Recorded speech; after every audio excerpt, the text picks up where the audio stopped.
Hello, my name is Madison Wells, and I teach K through 4 music at Cravens Elementary School in Owensboro, Kentucky. My article this week was Effectiveness of Music Education for the Improvement of Reading Skills and Academic Achievement in Young Poor Readers. This article didn't really have a lot of theoretical basis or former studies that were mentioned. The only thing that it really mentioned at the beginning was that in 2009, Brazil ranked 53rd out of 65 countries in reading and 57th out of 65 countries in math, which I think is part of the reason that the group that did this study kind of felt inclined to research this topic. It did, however, mention a lot of ways that music and reading are connected. The biggest that they talked about was phonological awareness, which is basically a student's ability to recognize patterns in speech and pronunciation. So they said that that was a really important aspect of learning how to read and having good reading skills.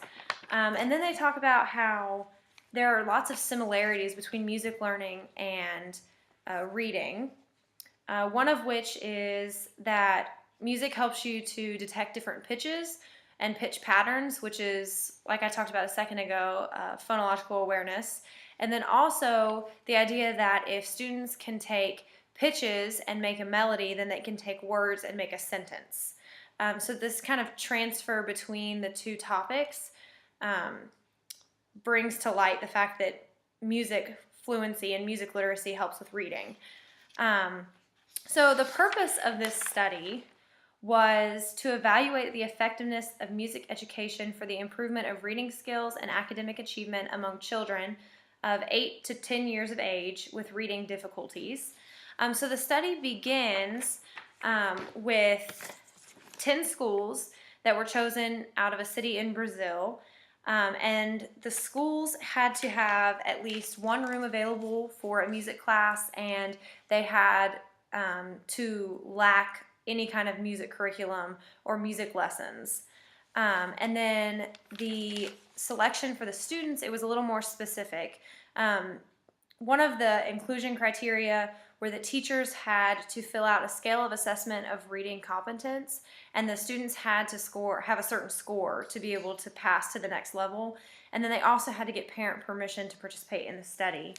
Exclusion criteria was that students were tested for nonverbal intellectual ability, and if they were below the 25th percentile, they were excluded.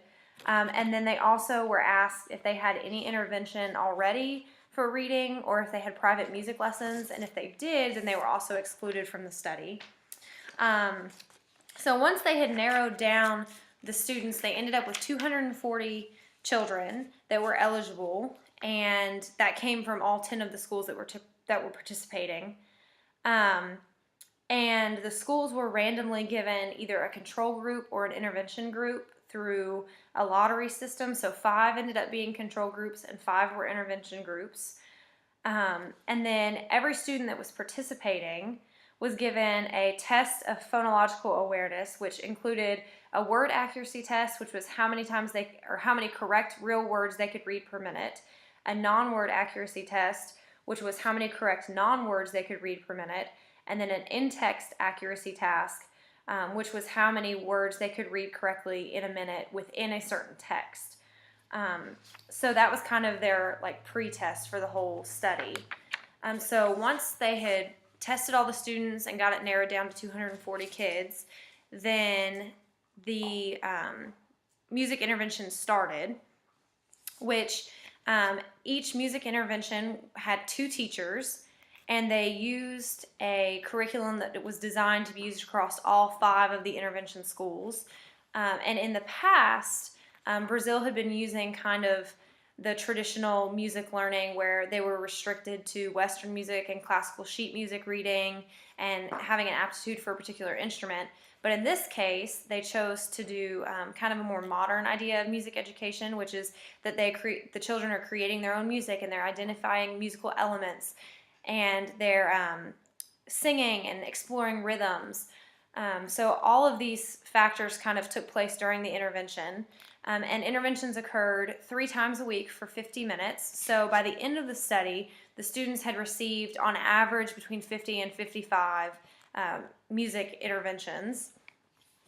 Once the intervention was completed, the students were tested again for non-word, word, and text accuracy. And this is where the article got a little confusing because it was kind of hard to decipher some of the data, and I know that I kind of got lost in some of the terminology, so I kept going back and rereading, trying to figure out what it meant. So the best that I could make of it is that the students improved in the accuracy of word, accuracy of text, and phonological awareness as a whole, but they did not improve in accuracy of non-word reading. So in that case, the control schools still had a higher score of students who read non-words in a minute, whereas in the other categories, students were growing. More specifically, they were able to read 2.57 words faster per minute than students that were in the control group. So like I said, it was kind of hard to decipher all of the information, but they also said in the article that it was proven that students improved in Portuguese and math grades throughout the academic year. So the students that were in the intervention groups, not even taking into account the text and non-word and word accuracy, just in Portuguese and math grades, they increased or had higher grades through the academic year than the students who were in the control group. So in the article, after it talks about kind of all of the data, it talks about some things that happened in the study that could have caused the results to end up the way that they were. One of which was that they said the students that were in the intervention groups may have improved because they were getting this individualized attention from the two music teachers that they were working with, and because of kind of the socioeconomic status and home life of the students that were involved in the 10 schools, this could have played a really big part in why they ended up being more successful. One of the solutions that they had to kind of measuring that in another study would be to have a placebo intervention group, which would be something like a cooking class that doesn't really relate to reading intervention, so that they could measure whether it was just that the students were more successful because of the attention, or if they were really more successful because the music connection was helping them with their reading skills.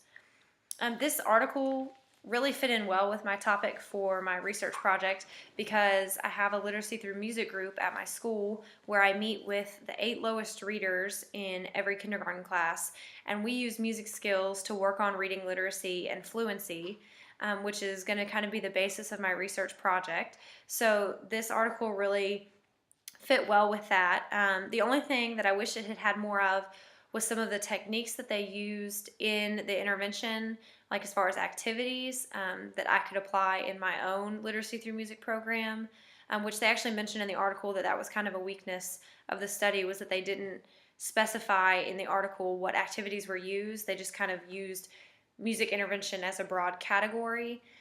So that would be something that I would definitely want to look into more as I start to find more articles to support my own research project.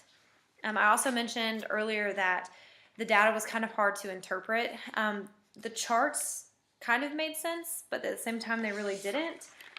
Some of the terms and the way they presented the numbers didn't exactly make sense to me. So like I had mentioned before, it took me a long time reading through to kind of make sense of it all. But overall, I thought it was a really helpful article, and I thought it fit in well with my research topic. So hopefully that helps some of you out. Thanks.